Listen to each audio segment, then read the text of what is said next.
টি-20 বিশ্বকাপ শুরু হতে আর বেশি দিন বাকি নেই। আগামী মাসের প্রথম থেকেই ক্রিকেট অনুরাগীরা মেতে উঠবেন এই মেগা টুর্নামেন্টে। এই অবস্থায় প্রকাশিত হলো টিম ইন্ডিয়ার নতুন জার্সি।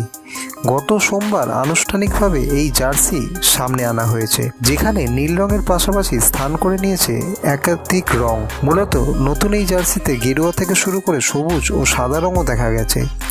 জার্সিতে বিসিসিআইয়ের লোগোর ঠিক ওপরেই দেখা গেছে একটি স্টার, আর এই স্টার থেকেই উঠে এসেছে নানা রকম আলোচনা।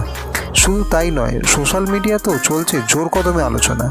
মূলত জার্সির গায়ে কেন একটি মাত্র স্টার রয়েছে তা নিয়ে বিভিন্ন প্রশ্ন উঠছে। এই প্রসঙ্গে জানিয়ে রাখা ভালো যে টিম ইন্ডিয়ার জার্সিতে ট্রফি জয়ের প্রতীক হিসেবে স্থান পেয়েছে ওই একটি স্টার। যেহেতু ভারতীয় দল এখনও অবধি মাত্র একবার টি-20 বিশ্বকাপ জিতেছে, তার জন্য এই জার্সিতে রয়েছে একটি স্টার। মূলত 2007 সালে টি-20 বিশ্বকাপ জিতে নেয় ভারত। এই জয়ের কারণেই জার্সিতে রাখা হয়েছে মাত্র একটি স্টার। ভিডিওটি ভালো লেগে থাকলে বাংলার ক্রিকেট চ্যানেলটিকে অবশ্যই সাবস্ক্রাইব করে দিন।